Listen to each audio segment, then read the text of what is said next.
I am here to address this issue. There is no issue, ma'am.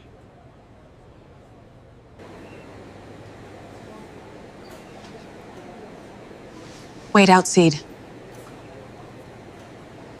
Amara Johnson, a brilliant black CEO, walks into her new company, only to be told by the receptionist to wait outside, sparking a journey through a world poisoned by systemic racism, abuse of power, and betrayal, yet burning with her resilience. From the silent humiliation of Chapter 1 to the shocking boardroom confrontation in Chapter 2, she unearths hidden discrimination in Chapter 3, faces orchestrated sabotage in Chapter 4, and endures a tense dinner where her dignity is challenged in Chapter 5. With Marcus, the veteran janitor who has witnessed decades of injustice, she uncovers the whispered truths in Chapter 6, before delivering a fiery confrontation in Chapter 7 that shatters the illusion of power. In Chapter 8, the entire management faces poetic justice as Amara uses evidence and strength to fire those who conspired against her, while Chapter 9 shows her rise, inspiring employees who once lived in silence to finally find their voices. The journey closes in Chapter 10's epilogue where, a decade later, Amara's leadership has transformed the company into a beacon of diversity and justice, proving that one act of defiance refusing to wait outside rewrote the future for everyone. The glass doors of Hamilton and Cross Global gleamed in the morning sun, polished to a mirror shine. Every reflection seemed to whisper, "Power belongs here, but only for a select few." Amara Johnson adjusted the strap of her leather bag and stepped inside. Her heels clicked against marble floors that had seen decades of polished shoes, mostly worn by men who looked nothing like her. Behind the front desk sat a receptionist with a tight bun and tighter smile. She glanced at Amara, her eyes flicking over the deep brown skin, the natural curls pinned back, the navy suit tailored sharp. "Deliveries are through the service entrance," the receptionist said. Automatically, Amara's lips parted. "I'm not here for a delivery." "Oh," the woman's brows arched. "Interview, then. You'll want HR, but you can wait outside." Amara tilted her head. "Outside?" "Yes," the woman said, lowering her voice to a faux whisper. "Executives are in session. They don't allow applicants or staff to linger in the lobby. Best to wait outside." Silence stretched. Finally, Amara smiled faintly, though her eyes remained still. "I see." From the corner, two men in charcoal suits passed by. Mid-conversation, one slowed just enough to glance at her, then leaned toward the other. "Executive floors restricted," he muttered, not quite meeting her gaze. "I am aware," Amara replied evenly. The second man chuckled, shaking his head. "First day nerves. Her'll fetch you if you're needed. Otherwise wait outside." Her fingers tightened slightly on her bag, though her voice stayed calm. "Thank you for your guidance." The men walked off, whispering. The receptionist cleared her throat. "I'll let them know you're here." Amara lowered herself onto a sleek leather chair near the entrance. Through the frosted glass walls of the boardroom ahead, shadows moved. She caught snippets of conversation when the door cracked open. Men's voices, authoritative, careless. "She's probably late, or maybe she won't show at all. Frankly, I don't know why the board thought she was qualified. Diversity optics, that's all." The door closed again. Amara inhaled slowly, her heartbeat steady, despite the sting in every word. She'd faced this before in lecture halls where professors doubted her, in investment rooms where clients ignored her until she doubled their profits, in interviews where her resume spoke louder than her skin, yet never loudly enough. The receptionist leaned over the desk, whispering to a colleague. "Can you believe it? They said the new CEO's starting today, but she's probably, someone different." Her colleague snickered. Amara sat silently, eyes fixed on the frosted glass. Her thoughts sharpened, clear as crystal. She would not announce herself, not yet. She wanted to see how far their arrogance stretched, how confidently they dismissed her humanity. Another executive exited the boardroom, a tall man with silver hair and a sharp suit. He glanced at Amara without pausing. "You can't sit here," he said briskly. "This area's for executives only. You'll need to wait outside." Amara finished for him, her tone cool. He frowned. "Yes, exactly." Her gaze locked on his, unwavering. "5 minutes," she said softly. "What? I'll give you 5 minutes." Confusion flickered across his face, but he shrugged and disappeared back into the boardroom, muttering something about interns getting bold. The receptionist shot Amara a look. "Please don't take it personally. They're just protective of the space." Amara's smile was calm, unreadable. Don't worry, I don't take anything personally, I only take notes. The woman blinked, unsure how to respond. Minutes stretched. Behind the frosted glass, the laughter of men who thought themselves untouchable spilled into the lobby. Amara sat poised, her presence quiet but immovable. A storm held in stillness, and when the clock struck the 5th minute, the boardroom doors swung open. The boardroom door thudded shut again, leaving Amara outside in the echo of their laughter. Through the frosted glass, their shadows stretched long and distorted, like predators circling prey they didn't know was listening. A voice carried through the crack near the hinge. Have you seen her resume? Impressive on paper, sure. But let's be honest, those programs hand out degrees like candy if you check the right boxes. A chuckle followed. Exactly. Harvard, Stanford, whatever. You know what that means these days, quotas. Another voice cut in, sharper. It's the board. They're desperate to look progressive. Public pressure, diversity optics. What better headline than a black woman CEO? More laughter. Amara sat still, her legs crossed neatly, her hands resting lightly on her knee. Her face betrayed nothing, but inside, every word carved a scar she had learned to turn into steel. Besides, someone continued, she lasts 6 months, a year, tops. This level requires a certain pedigree. You can't fake legacy. You can't fake belonging. Belonging. The word throbbed like an insult.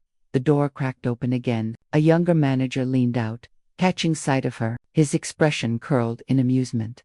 You still here? Amara's voice was level. Yes, you'll want to wait a little longer, he smirked. These discussions are above your well, you understand. He shut the door without waiting for a reply. Amara exhaled slowly, keeping her composure intact.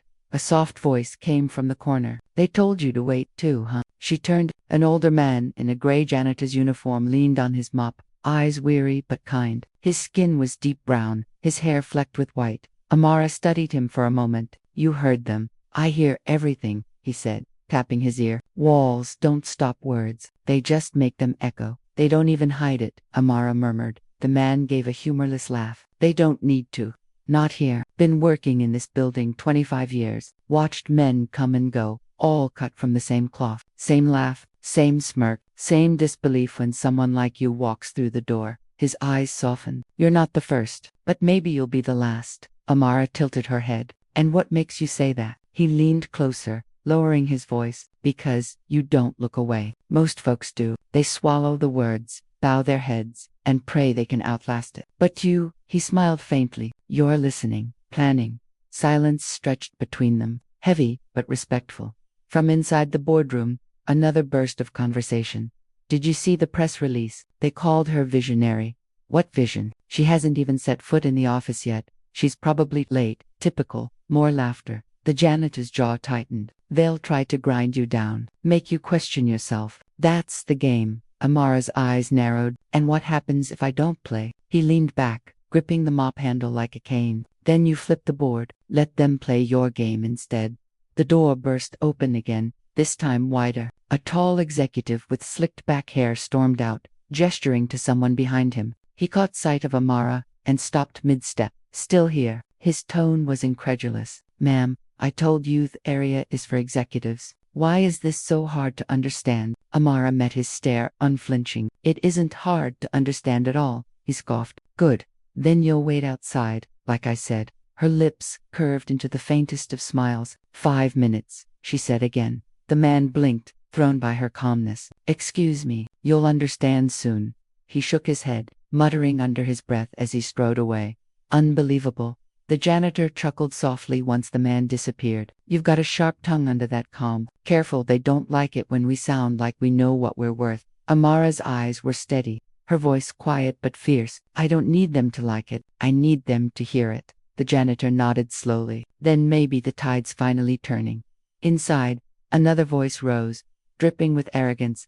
Gentlemen, mark my words, she be a placeholder. The board will regret this within the quarter. You'll see. We'll make sure of it. Amara's jaw tightened. We'll make sure of it. Her heartbeat remained steady, though the air around her seemed to pulse. She closed her eyes briefly, breathing in, breathing out. Then she whispered, not for the janitor, not for the executives, but for herself. 5 minutes more, and behind the door, the laughter kept rolling, oblivious to the storm about to break.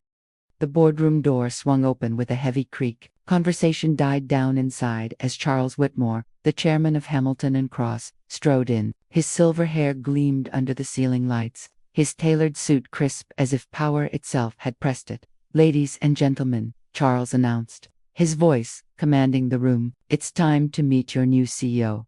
A ripple of confusion ran across the executives' faces. Several leaned forward, eyebrows furrowed. One man muttered under his breath, "She's late." Charles gestured toward the door. "Amara Johnson, please join us." The sound of her heels against marble sliced through the silence as Amara entered. She walked with measured calm, shoulders squared, gaze unwavering. For a heartbeat, the entire room froze. The man who had just sneered about her resume blinked hard, his smirk collapsing. The receptionist's whispers, the mocking chuckles, the condescending orders to wait outside, all of it now hung heavy in the air. Amara stopped at the head of the table. Her voice was soft, but every syllable cut sharp.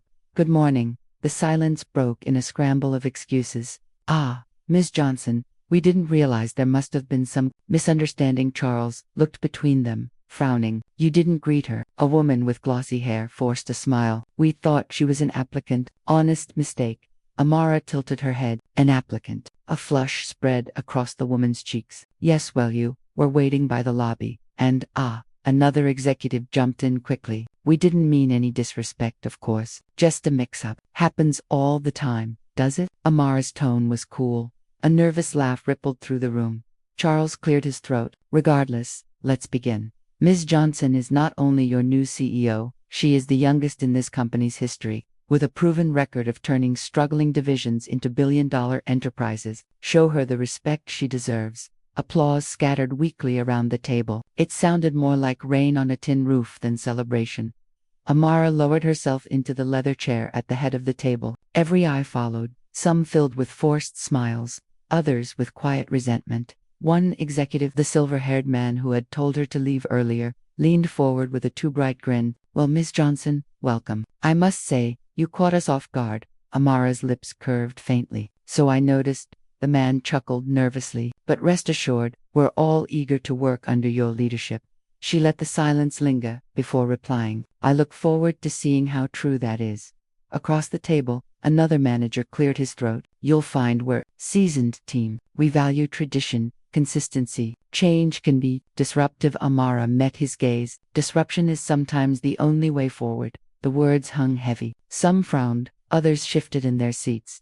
Charles gestured toward the agenda. "Shall we proceed?" The meeting began, but the air was strained. As financial figures and quarterly projections filled the screen, Amara sat silently, watching. Every interruption, every sideways glance, every whispered aside, they were bricks stacking up, building her understanding of who these people truly were. At one point, the silver-haired executive leaned toward her. "If I may, Ms. Johnson, perhaps we should slow down. You'll need time to adjust. After all, no need to overwhelm yourself." Amara's eyes locked on him. "Do you believe I'm easily overwhelmed?" he stammered. "Not at all.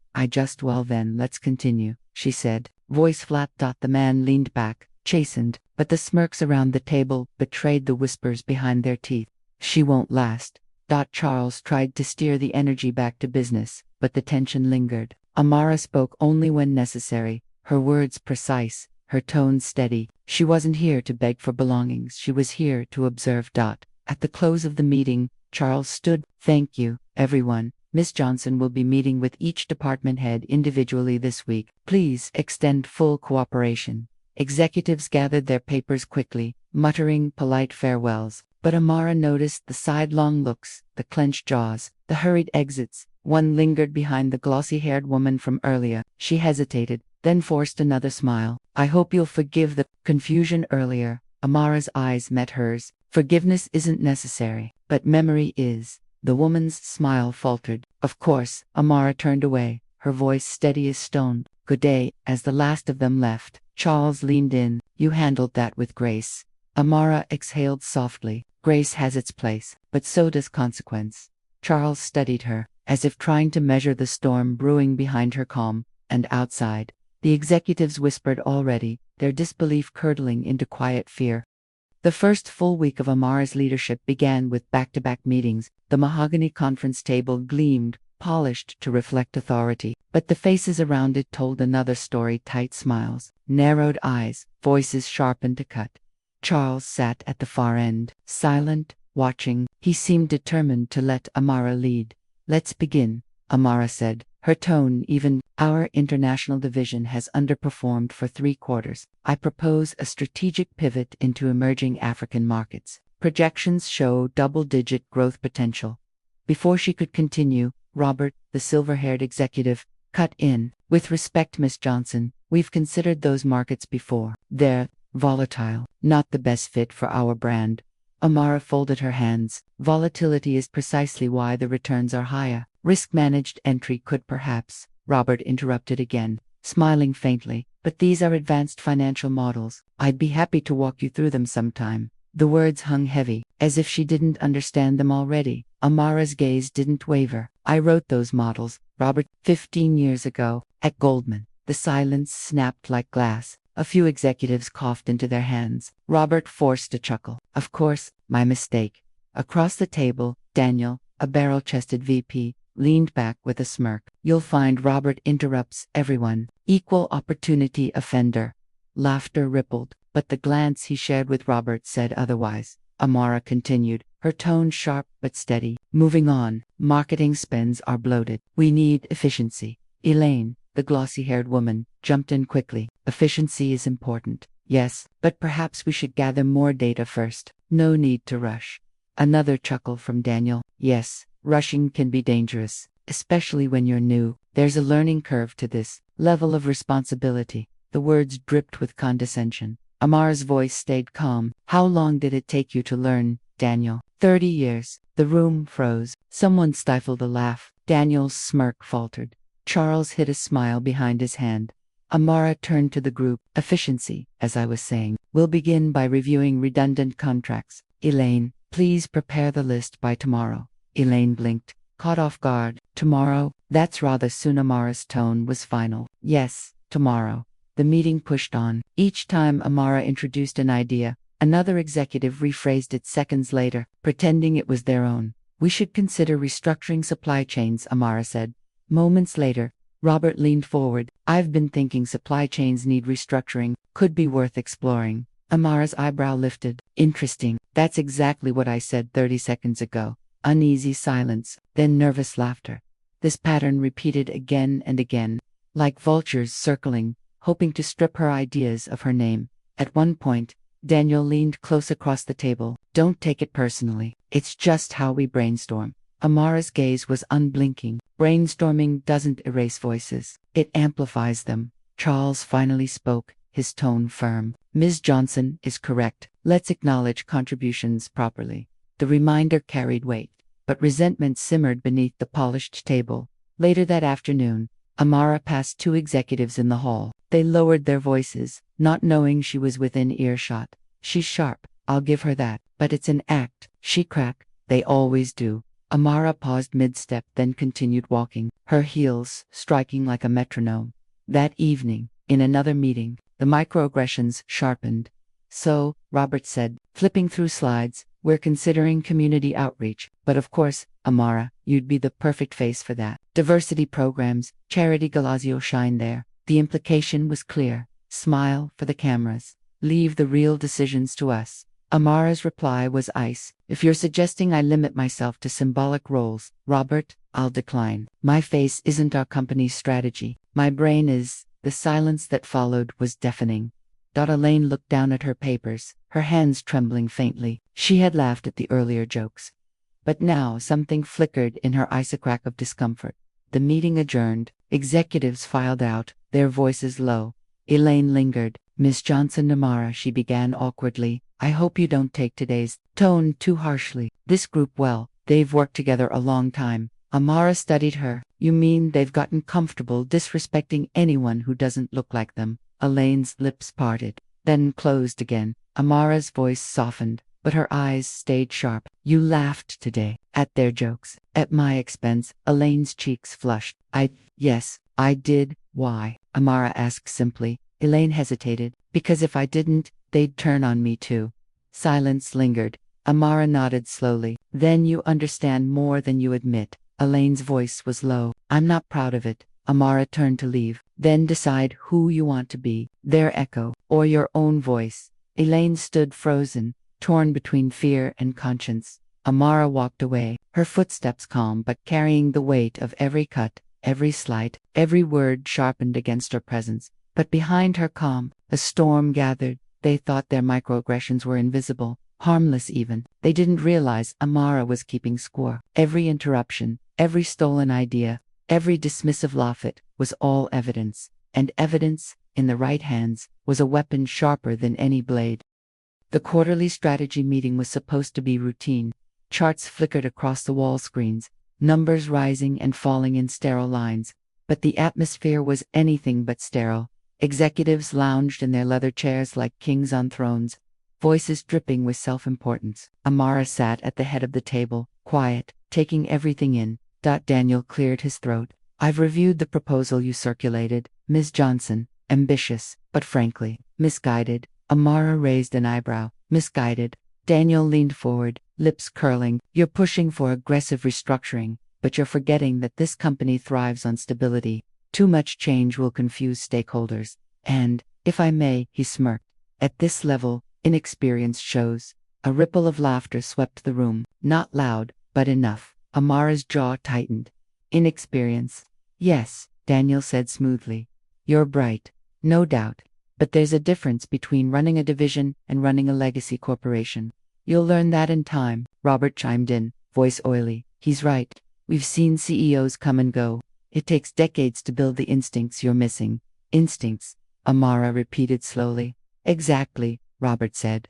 The kind you can't teach in business school. No offense. Elaine sat quietly, eyes darting between them. She looked uneasy, but her silence bound her to the others. Amara inhaled once, steady, then set her pen down. She rose to her feet, her presence pulling every eye toward her. Enough, she said, her voice low but sharp. The laughter died instantly. Amara's gaze swept the table. Do you hear yourselves? The arrogance, the casual cruelty. Every word you speak assumes this company belongs to you, belongs to the legacy you keep boasting about. But let me remind you, she leaned forward, her voice like fire. Legacy doesn't excuse incompetence. Robert stiffened. Now see here. No, you see here, Amara cut in. I've turned divisions you called hopeless into billion-dollar machines. I've closed deals your pedigreed instincts would have run from, and yet you sit here, daring to dismiss me because you cannot imagine leadership that doesn't look like your reflection in the mirror. The room was silent but tense, the air heavy with her words.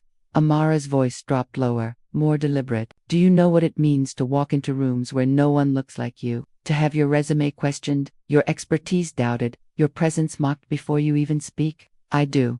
And I excelled anyway. That's not inexperience. That's strength. Her words cracked like thunder. Elaine flinched. Daniel's smirk evaporated. Robert's jaw worked, but no words came. Amara straightened, her voice now calm, icy. You think your interruptions, your little jokes, your dismissals will break me. They won't. They only reveal who you are. She let the silence stretch. Finally, Elaine spoke, her voice tentative. She's right. All eyes turned to her. Elaine swallowed hard. I've seen how she's been treated. The interruptions, the way her ideas are dismissed, only to be repeated by someone else. I laughed along. I admit that. But she's right. It's not leadership, it's fear. Robert glared at her. Elaine, no, she said firmly, louder now. I'm done covering for it. Amara has earned her place here, more than any of us. The room buzzed with tension. Daniel leaned back, arms crossed. This is getting dramatic. Nobody here is racist. For God's sake, we're just cautious. Cautious, Amara echoed. Is that what you call it? When you told me to wait outside because executives only were allowed in? Daniel's face flushed red. That was an honest mistake. Amara's eyes burned into him. Or a test of belonging. Either way, the answer is clear. One belong here. The question is whether you still do. Silence. The weight of her words sank into the polished wood of the table, into the marble floors, into the bones of every man and woman in that room. Charles, who had been silent until now, finally spoke. Well said, Miss Johnson. His voice carried a quiet finality. Very well said. Robert shifted uncomfortably. Daniel cleared his throat, searching for words but finding none. Elaine sat taller, her decision made. Amara lowered herself back into her chair. She picked up her pen again with measured calm. Now, shall we return to business? Or are we still playing at gatekeeping? No one dared answer. The rest of the meeting moved with an uneasy quiet. For once, no one interrupted her. No one stole her ideas. The balance of power had shifted, subtle but undeniable. When the meeting adjourned, the executives filed out quickly, muttering excuses. Elaine lingered. Her voice was soft, almost a whisper. Thank you. Amara looked at her. For what? For saying what I couldn't, Elaine admitted. I don't know if I'm brave enough yet. But you are. Amara's gaze softened just slightly. Courage isn't born in silence, Elaine. It's born in choice. Elaine nodded, her eyes glistening. Amara turned toward the window, the city skyline blazing with afternoon light. Inside, her heart still burned with anger, but also with clarity. They thought today was a test of her patience. It was the first crack in their armor, and she intended to split it wide open. The office at night was quieter, stripped of its arrogance. The fluorescent lights hummed, janitors pushed carts, and the endless glass walls reflected an emptiness the day could never show. Amara sat at her desk, a single lamp illuminating her notes. She wasn't reviewing quarterly numbers, she was reviewing people. A knock came at the door. It was Marcus, the janitor, who had spoken with her on her first day. You're still here? He asked softly. So are you, Amara replied. Marcus chuckled. Night shift, but I had a feeling you weren't just burning the midnight oil. You're planning something.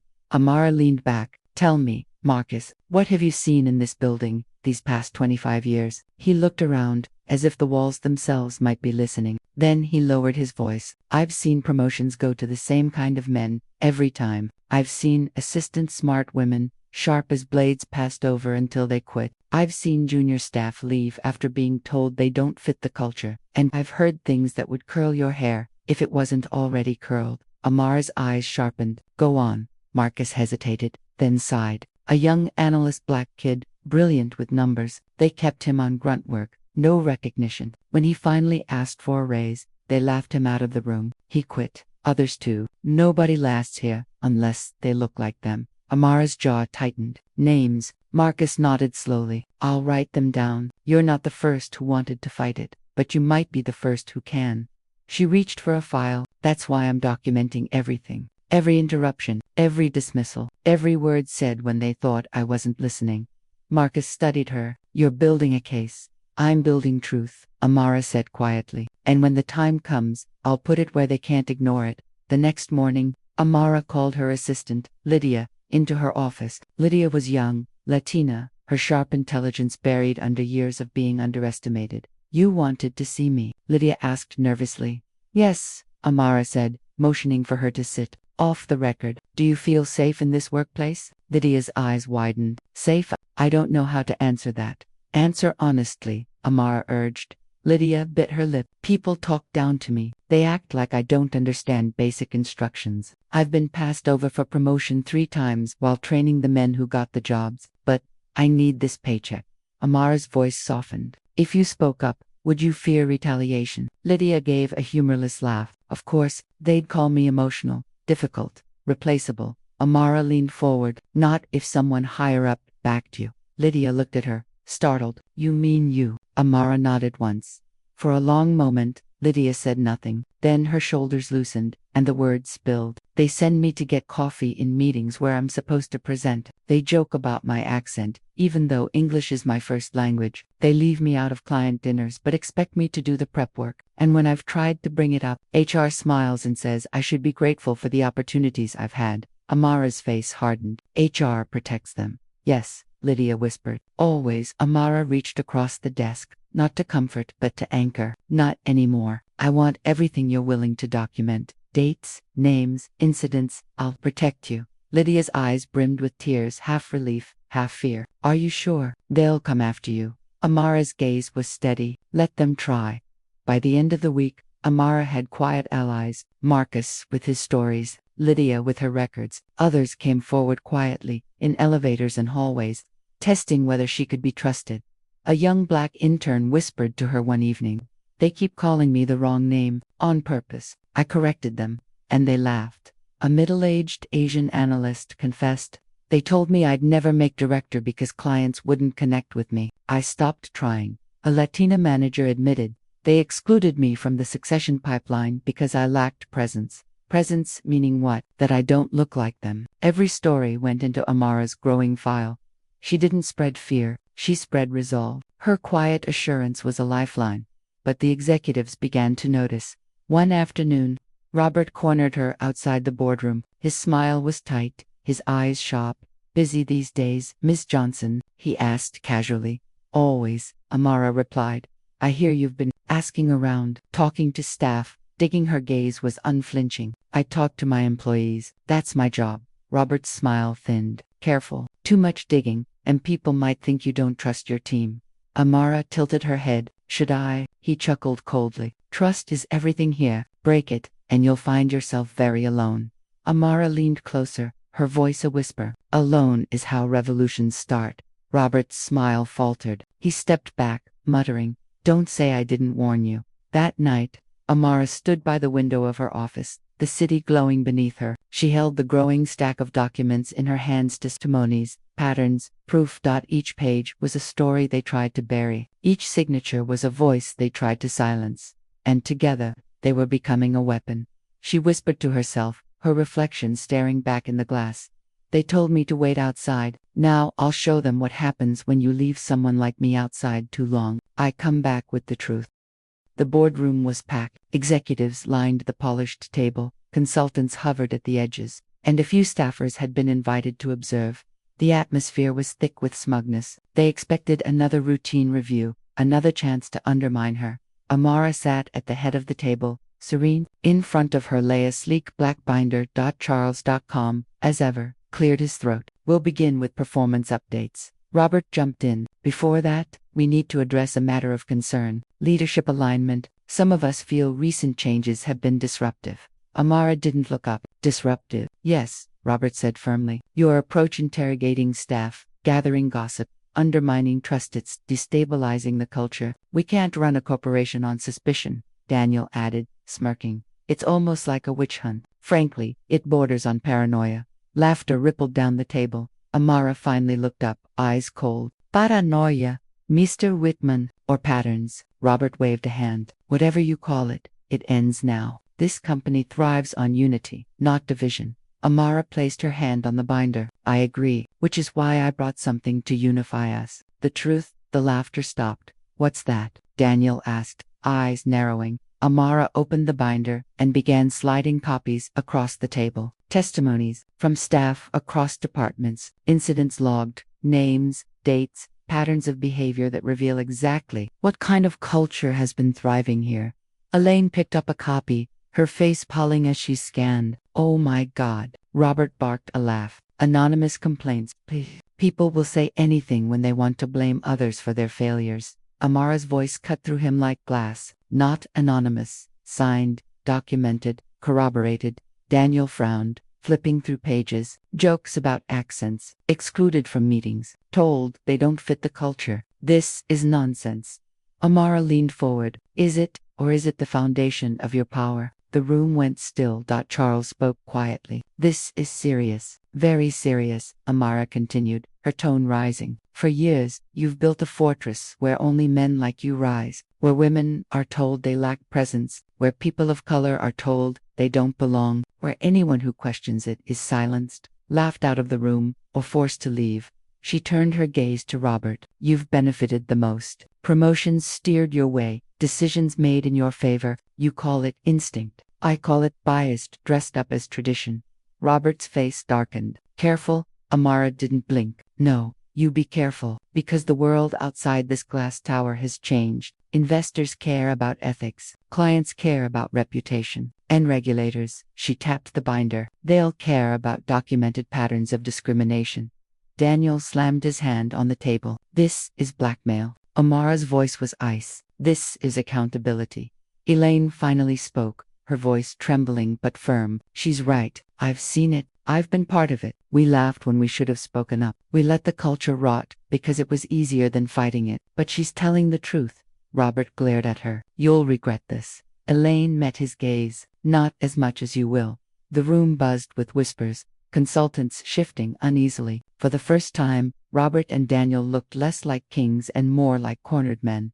Amara stood. Her presence filled the room, steady and unshaken. When I walked into this company, I was told to wait outside. I was reminded at every turn that I don't belong in spaces like this. But here I am. And here's the truth you tried to bury. She let the silence hang, then spoke the words like a verdict. This ends today. Charles nodded gravely. Agreed. An internal ethics review must begin immediately. And given the evidence, I recommend suspending Robert and Daniel pending investigation. Robert shot up from his chair. You can't do this. Daniel's face flushed red. This is a setup. You're playing the race card enough, Charles said sharply. His voice, usually calm, carried the weight of authority. The evidence is clear. This board will not ignore it. Amara looked at Robert and Daniel, her eyes unflinching. You thought you could laugh me out of power. Instead, you laughed yourselves out of it. The words hit like a hammer. The staffers watching exchanged looks, some wide-eyed, some smiling faintly. For once, the tide was shifting before their eyes. Robert tried to storm out, but security summoned quietly by Charles earlier appeared at the door. You're escorting us out, Robert spat. Amara's voice was quiet, steady. I told you, alone is how revolutions start. But I'm not alone anymore. Elaine closed her binder with a sharp snap. No, she isn't. The silence that followed was deafening. Amara sat back down, calm again, her binder closed but her power wide open. The confrontation was over, but the reckoning had just begun. The news broke like a thunderclap. Within 48 hours of the confrontation, the company's press release hit every major outlet. The senior executives suspended pending investigation into workplace discrimination inside the tower. The atmosphere shifted. Whispers filled the elevators. Assistants walked taller. Analysts exchanged secret smiles. The untouchables weren't untouchable anymore. Amara moved through the halls with quiet focus. No gloating, no victory lap. She knew this wasn't over, it was only beginning. The next board meeting was smaller. Robert and Daniel's chairs sat empty, their absence louder than their voices had ever been. Charles began formally. We've reviewed the evidence. Legal counsel confirms the pattern of misconduct is extensive. Investors have demanded immediate action. Robert and Daniel, summoned to defend themselves, sat stiff across the table. Both looked older, diminished. Their confidence was gone. Daniel tried first. This is being blown out of proportion. A few disgruntled employees, exaggerating. Stop, Amara said flatly. Her tone was neither raised nor angry, but final. You've hidden behind excuses for years. Not anymore, Robert sneered. You think this makes you powerful. You're just riding a wave of hysteria. It'll pass. Amara leaned forward, eyes burning. No, it won't pass. Because this isn't hysteria, it's truth. And truth doesn't pass, it endures. Elaine spoke next, her voice firm. I've supported them before. I was complicit in silence. But today, I stand with Amara. She's right. They've poisoned this culture for years. If we want this company to survive, they must go. Gasps rippled across the room. Elaine had been one of them. Her defection was a knife in their side. Charles cleared his throat. The vote is clear. Effective immediately, Robert Whitman and Daniel Gray are terminated from their positions. The words fell heavy. Security stepped forward again. Robert rose, sputtering. You'll regret this. I built this company. Amara stood, her voice calm, almost soft. No, you built walls. And today, they've been torn down. Daniel glared at her, venom in his eyes. This is a witch hunt, nothing more. Amara tilted her head. No, Daniel, this is justice. Security guided them out. Their footsteps echoed down the marble corridor, a sound that would linger in memory like a ghost. The boardroom exhaled as if a storm had passed. Charles turned to Amara. You've changed everything. She shook her head. We've only begun. Later that evening, Amara gathered the staffa-ones whose stories filled her binder. They stood nervously in the atrium, unsure why they had been called. Lydia was there, clutching her notepad. Marcus, leaning quietly against his mop. The young intern, the analysts, the managers who had spoken in whispers for years. Amara stood before them, no podium, no distance. You've carried burdens you should never have carried, she began, her voice steady. You've been silenced, overlooked, and mocked, and yet you stayed. You worked, you endured. That ends today. Murmurs rippled. Amara continued. Robert and Daniel are gone. Others may follow. But the real change is this. You will never again be told, you don't belong here. Not while I lead. The intern's eyes widened. Lydia's lips trembled. Marcus nodded slowly, a quiet smile breaking through. Amara's voice sharpened. If you have ideas, bring them. If you see injustice, speak it. This company will no longer reward cruelty and call it leadership. From now on, strength will be measured not by who you keep out, but by who you lift up. The room erupted in quiet applause, hesitant at first, then stronger, echoing through the glass atrium. Amara's gaze swept them, fierce and unwavering. They told me to wait outside, and I did, long enough to hear the truth, long enough to bring it back inside. And now, together, we will build something that belongs to all of us. Tears welled in Lydia's eyes. Marcus whispered, almost to himself, about damn time. Weeks later, headlines told the story. Seyu, Amara Johnson reshaped corporate culture after discrimination scandal, from outsider to leader. How one woman transformed a company. Investors who once doubted her, now praised her resilience. Clients, once cautious, admired her courage. And employees, those who had suffered quietly, finally found their voices. Robert and Daniel faded into obscurity, their names forever tied to disgrace. The same arrogance that once shielded them now marked their downfall. Amara, standing in her corner office overlooking the city, felt no triumph in their ruin, only clarity. Power had never been about titles or corner offices. It was about voice, about truth, about refusing to wait outside when you had every right to stand inside. She whispered to herself, the city lights glittering below. They told me to wait outside. Instead, I walked back in and I stayed. The season turned. The leaves outside the glass tower shifted from green to amber, from amber to bare winter branches. Time had passed, but inside the company, something had taken root that no winter could kill. It began in small ways, meetings where junior staff now spoke freely, ideas no longer stolen, but credited. Jokes that once cut like knives vanished into silence because people finally understood the cost of cruelty. Lydia received her long overdue promotion, her nameplate shining on her new office door. She called her mother the moment she got the news. Tears spilling down her cheeks, thought the young intern who had been mocked for his name. He now wore it proudly on his badge. His project, once dismissed, was greenlit by Amara herself. Marcus, the janitor who had seen it all, now walked the halls with a new kind of pride. People nodded at him, greeted him by name. For decades, he had been invisible. Not anymore. But the change reached beyond the building. Articles spread. Universities cited Amara's case as a turning point in corporate accountability. Panels invited her to speak, not about profit margins, but about leadership, justice, and courage. Other companies took notice. HR departments rewrote policies. Whistleblowers found courage. Executives thought twice before brushing off bias as culture. What had once been whispered in shadows was now spoken aloud. Amara remained steady through it all. She didn't bask in the attention. She didn't chase glory. One evening, Elaine joined her in her office. The city glittered below, a reflection of the battles fought and won. You changed everything, Elaine said softly. Amara shook her head. I reminded them of what they already knew but chose to ignore. Elaine's eyes glistened. I was a coward, Amara. I laughed when they mocked you. I let the silence do the talking. And still, you gave me a chance to stand on the right side. Amara studied her, then said gently, legacy isn't about what we destroy. It's about who we help rebuild. Elaine exhaled, a tear slipping free. Then I want to rebuild too. Amara placed a hand on hers. Then start today. Years later, the company would look back on that season as the moment the tide turned. Executives whispered of the binder, with equal parts fear and respect. Employees told new hires the story of the CEO who had once been told to wait outside only, to walk back in and change everything. And Amara, she carried the weight, not as a burden, but as a beacon. One afternoon, as she left the office, she saw the same security guard who had once asked her to wait outside on her first day. He froze, embarrassed. Miss Johnson, I never forgot that. Amara raised a hand gently. You were following instructions. He swallowed. Still, you didn't deserve that.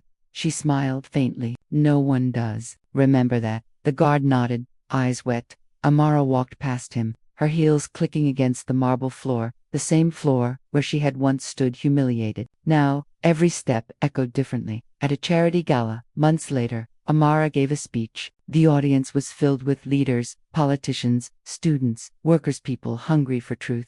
She told them the story, not of her triumph, but of the janitor who had seen everything, the assistant who endured too much, the intern who refused to shrink. They told me to wait outside, she said, her voice carrying like thunder through the hall. And for a moment, I almost did. But then I realized every step outside those doors is one less step toward change. So I walked back in, not for myself alone, but for everyone who was told the same thing in 1,000 different ways. The crowd rose in a standing ovation, but Amara didn't smile for the cameras. She smiled for the voices that had once been silent and were silent no more.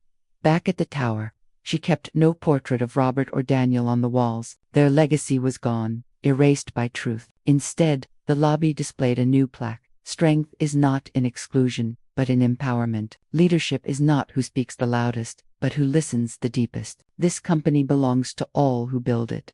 Below the inscription, Amara Johnson, CEO. One evening, years later, Marcus approached her as she left. His hair was grayer now, his steps slower. Bafta, he said warmly, do you ever think about that first day, when they told you to wait outside? Amara chuckled softly. Every day. And now look, Marcus said, gesturing around, you turned outside into inside for all of us. Amara's gaze softened. No, Marcus, we did, he smiled, tears brimming. That's a legacy worth leaving. She looked out at the skyline, the city lights reflecting endless possibility. And for the first time, she allowed herself a quiet moment of peace. They had told her to wait outside. Instead, she opened the door for everyone else to walk in, and that door would never close again. 10 years later, the tower had changed. New art hung in the lobby, vibrant, diverse, alive. The portraits on the executive wall no longer looked identical. Different faces, different stories, different beginnings. And at the center of it all, one constant name, Amara Johnson. She was older now, her hair streaked with silver, her presence even stronger. Time had sharpened her, not dulled her. The weight she once carried alone was now shared by hundreds who walked proudly in the space she had remade. At the annual shareholder meeting, a young woman stepped up to the microphone. Her voice trembled with nerves. My name is Sofia Alvarez, she said. I started here as an intern 10 years ago. I read about what you did, the binder, the firings, the change. I thought, if she could survive being told to wait outside, maybe I could belong inside too. Today, I'm a director of operations. Thank you. The room erupted in applause. Amara smiled, humbled. Another stood, a tall black man, once overlooked as an analyst, now a vice president. You gave us a voice. That voice became opportunity, and opportunity became legacy. Applause again, not polite, but thunderous. Amara rose slowly, her voice carried, low and steady, the way it had a decade earlier when she first shook the boardroom. I wasn't supposed to be here, she said. Not in this room, not at this table. They told me I didn't belong. They told me to wait outside, and for too long, too many of us believed it. But I walked back in, not alone, never alone. I walked back in with the strength of every person who had ever been dismissed, doubted, or silenced, and I stayed. She paused, her eyes sweeping the hall filled with hundreds of employees, diverse, brilliant, unafraid. And now, so will you. No one will wait outside again. The applause shook the hall, echoing like a promise across walls and years. Later that night, Amara sat in her office overlooking the city. The skyline glowed as it had that first day. But everything was different now. Marcus entered, slower now, his steps measured. He carried no mop. He had retired last year, but still visited sometimes, unable to let go of the place that had finally seen him. Thought I'd find you here, he said, smiling.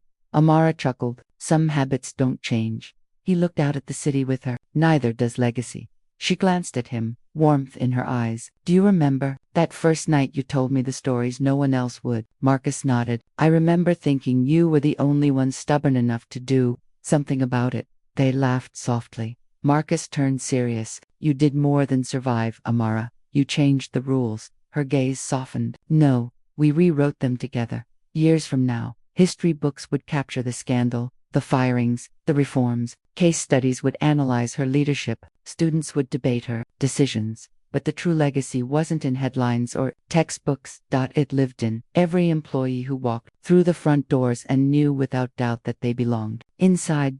As the city lights flickered, Amara whispered the words that had defined her journey. They told me to wait outside, and I turned it into a door no one could ever close. Her reflection in the glass smiled back, older, wiser, unbroken, and outside, the future walked freely through doors that once had been barred shut.